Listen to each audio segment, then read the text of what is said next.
BFM Business, Intégral Placement, le face-à-face. Aujourd'hui en plateau, c'est Jean-Sébastien Bellet. Bonjour Jean-Sébastien.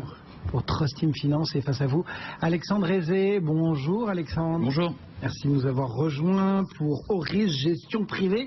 On va bien évidemment regarder ce qui se passe, les grands thèmes qui font bouger les marchés, mais je compte aussi sur vous pour regarder un petit peu la vraie bourse, j'ai envie de dire, celle qui devrait prévaloir, celle des vraies actions qui sont traitées par des vrais gens. D'abord un petit coup d'œil sur les questions peut-être de tendance, de sentiment, de seuil, là, 4004 qu'on menace. Alexandre, qu'est-ce qui se passe dans la tête des investisseurs? On est tous focalisés sur la Fed, sur le Brexit et on oublie tout le reste. Bien sûr, actuellement, il y a une fébrilité très forte.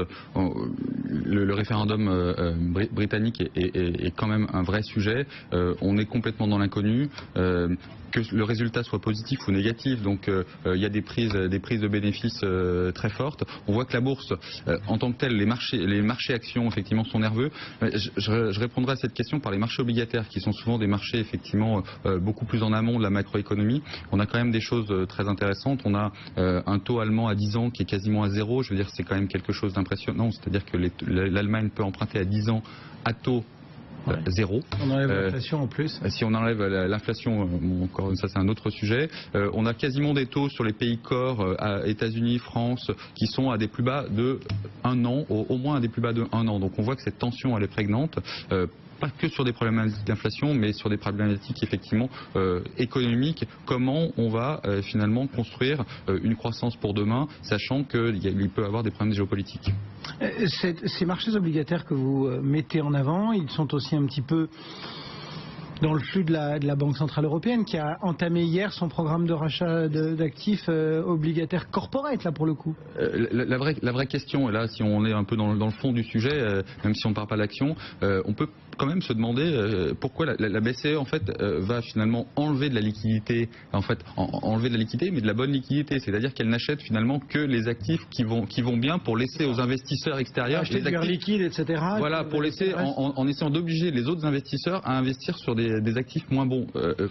Philosophiquement, on peut finalement se poser des questions, et on a vu, ça sera un autre sujet, mais des banques comme Commerzbank qui commencent à annoncer qu'ils vont mettre des programmes de thésaurisation maintenant en Allemagne pour finalement contrer cette banque centrale. C'est-à-dire que donc il y a plein de questions qui sont en train de se poser, et je pense qu'on est à un niveau où la banque centrale commence à être de moins en moins crédible. En tout cas, la banque centrale européenne, et on ne voit pas comment maintenant elle peut emmener encore, comment la banque centrale peut amener les marchés plus haut sans une réelle croissance, en tout cas des bénéfices. Quand on est, Jean-Sébastien, un homme de marché, un homme d'action, de stock picking, etc., comment on fait aujourd'hui pour appréhender, parce que j'imagine que vos clients, malgré tout, ils ont ces histoires de Brexit, de réserve fédérale, etc., qui tournent dans la tête, et quand vous venez avec votre prisme leur dire c'est peut-être le moment d'investir sur telle ou telle valeur, et qui vous disent ouais mais peut-être attendre 10 jours, là il y a le Brexit. Comment on fait quand on est gérant? En fait, on peut attendre 10 jours, et puis après le Brexit, il va y avoir autre chose, les élections américaines ou les élections en Espagne pour commencer, puis les élections américaines, et puis après il y aura encore autre chose. Donc on voit bien qu'on se situe dans un monde qui est complexe et dans un monde sans croissance. Le décor dans lequel on doit s'habituer à vivre et dans lequel les marchés ne sont pas encore habitués à vivre, c'est un marché sans croissance, sans inflation, pour les raisons qu'on pourra développer ultérieurement, mais sans croissance, sans inflation. Et dans ce marché, évidemment, trouver des sociétés qui font de la croissance est probablement le meilleur moyen d'obtenir des rendements sur ces capitaux. Donc nos clients sont plutôt des gens qui s'inscrivent dans le long terme et qui comptent sur nous pour pouvoir traverser ces phases d'incertitude. Et je crois qu'il faut qu'on apprenne tous à regarder plus loin que le bout de nos chaussures et à vraiment essayer de se projeter sur les prochaines années plutôt que sur les prochaines semaines. Et sur les prochaines années, qu'est-ce qui arrive? Il y a cette révolution numérique, digitale, une vraie révolution industrielle qui va modifier les comportements, qui va modifier le marché de l'emploi, qui va modifier l'utilisation, l'usage des biens qu'on fait. Et ce monde sans croissance, parce que tous les pays sont arrivés à des niveaux de maturité, parce qu'il y a des niveaux de dette élevés, parce que la Chine, évidemment, a sa croissance qui ralentit et que ça a attiré une partie du monde. Donc il faut qu'on s'habitue à ce décor pour trouver son positionnement. Les marchés mettent beaucoup de temps à s'adapter, en fait, contrairement à ce qu'on peut penser. Ils ne sont pas réactifs, mais ils sont très lents parce qu'ils obéissent à des réflexes qui sont conditionnés par plusieurs années. Donc il faut aujourd'hui sortir un peu la tête de l'eau, regarder un peu plus loin. Et les entreprises, évidemment, ne sont pas, elles, focus sur le Brexit, les élections, et les entreprises déroulent des stratégies, et c'est ça qui est intéressant. Vous aussi, chez Horizon Gestion Privée, là, les clients, quand vous les appelez, vous essayez de leur faire de la pédagogie, Alexandre, pour leur dire... Alors le stock picking est... Allons-y, regardons plus loin, essayons de comprendre pourquoi on choisit d'acheter tel ou tel titre et pas de se faire un panier qui va monter et descendre au gré des flux. Et effectivement, sur beaucoup de clients, quand on leur finalement raconte des histoires d'entreprise, on n'est pas sur un mois, 2 mois, et surtout, effectivement, il y a toujours une raison pour être inquiet. L'année prochaine, ça sera effectivement les élections françaises, donc il y aura toujours effectivement ces problématiques-là. Et alors que on voit bien les bonnes entreprises, celles qui sont sur des technologies de rupture, celles qui ont une focalisation clientèle. Il y a des entreprises qui sortent de l'eau, et jamais le stock picking a été aussi important, puisque finalement on se rend compte que depuis 3-4 ans, dans cette reprise de marché due aux banques centrales, on voit bien que finalement il y a peu de décorrélation entre les grandes entreprises, les grands secteurs. C'est les benchmarks qui ont beaucoup monté, et là on va se retrouver finalement avec une banque centrale qui est moins importante dans les grands flux, effectivement un retour sur enfin l'entreprise et la valeur d'entreprise. Et on peut lutter aujourd'hui avec une idée de gérant face justement à ces flux, à ce trading à haute fréquence, à ces paniers automatiques qui caractérisent le marché quand même. Disons que quand on remet un peu de réflexion humaine, on peut, à mon avis, avoir de la valeur par rapport à certaines machines, et finalement c'est le moment de retrouver d'autres manières de réfléchir l'entreprise et d'autres manières de réfléchir effectivement l'aspect clientèle, l'aspect croissance.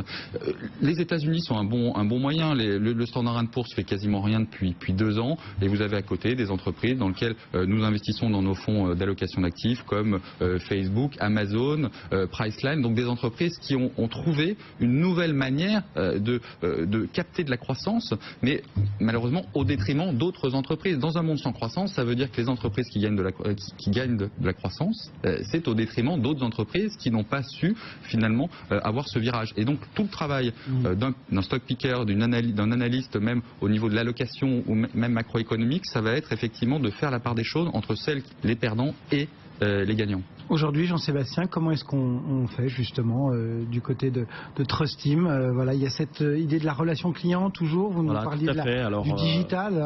C'est très important aujourd'hui d'être encore plus pragmatique, parce que effectivement tous ces algorithmes, toutes ces constructions récentes faites par les financiers sont toujours basées sur les réflexes et le conditionnement des financiers sur les 50 dernières années. La finance comportementale. Voilà, exactement. On analyse son comportement et on en déduit son futur comportement. C'est finalement pas la bonne façon de regarder le monde. Il faut revenir à des choses plus pragmatiques et plus proches des réalités. Il y a une chose qui est vraiment proche de la réalité de l'entreprise, ce sont ses clients. Une entreprise sans clients, c'est au mieux une association, au pire un hobby. Et donc il faut analyser le client pour comprendre le futur de l'entreprise.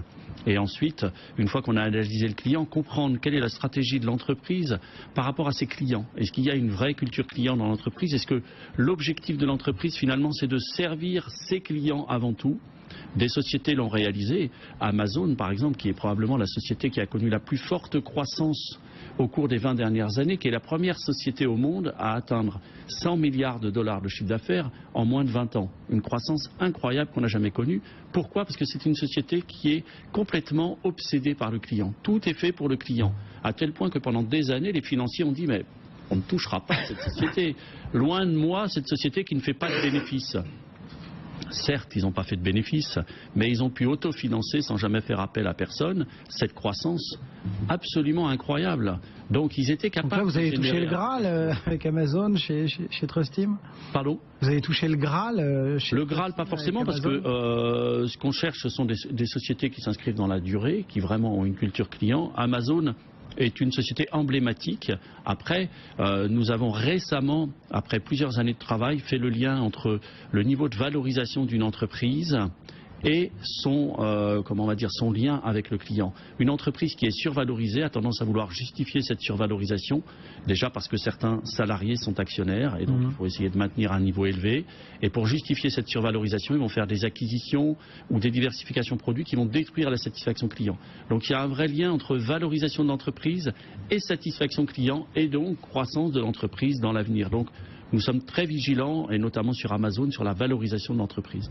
Cet investissement à travers le prisme client, c'est une forme dérivée de l'ISR, c'est de mieux respecter l'humain?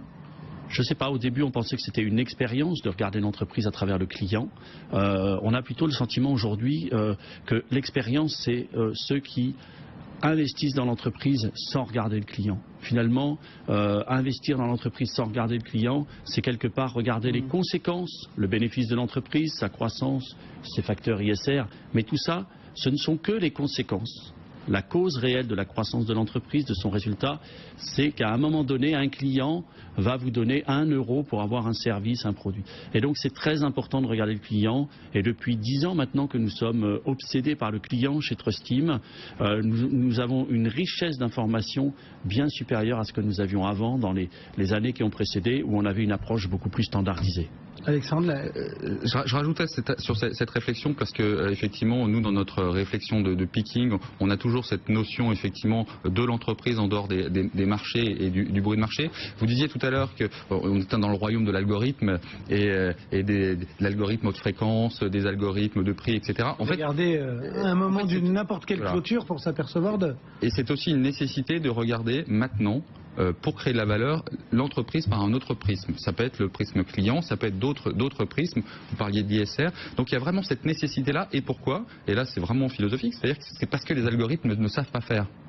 C'est des technologies qui sont des technologies purement humaines et de réflexion. Et il y a 40 ans, Warren Buffett l'avait compris. Enfin, je veux dire, donc on n'invente rien. Et en fait, on revient sur ces fondamentaux-là parce que la machine. Aujourd'hui, retrouver l'essence même du marché, qui est de financer finalement une part d'entreprise. Et d'humain.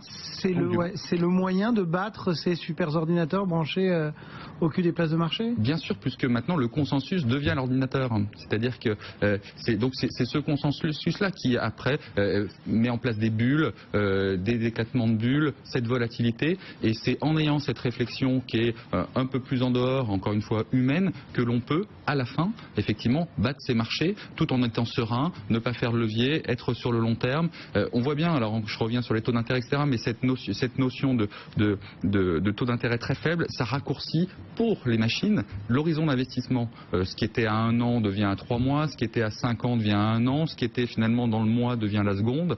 Alors qu'en fait, et donc ça crée cette volatilité-là. Et la seule manière de pallier, en tout cas, et de créer cette valeur-là dans ce mouvement brownien, en fait, effectivement, c'est la réflexion humaine et d'autres prismes pour regarder l'entreprise. En étant, vous êtes tous les deux d'accord, à long terme, c'est ça, il faut se donner de la respiration sur le marché pour pas s'offusquer par exemple d'hier d'un décrochage de 4 et quelques % sur un Ingenico juste par, comme on dit, sympathie avec un de ses concurrents qui avait publié. Voilà, ce qui est très important, et on le voit bien avec Ingenico et Verifone, c'est que les stratégies d'entreprise ces dernières années aboutissent à quelque chose ou n'aboutissent pas. Dans le cas de Verifone, la stratégie qui est plutôt une stratégie produit n'a pas abouti, et donc la société est obligée de se repenser parce que sinon elle va dans le mur. Mais les moins 25% de Verifone qui ont entraîné Ingenico ne sont que la conséquence de choix qui ont été faits il y a plusieurs années. Donc c'est très important d'analyser les choix des entreprises et de regarder si ces entreprises ont compris dans quel univers elles évoluaient et si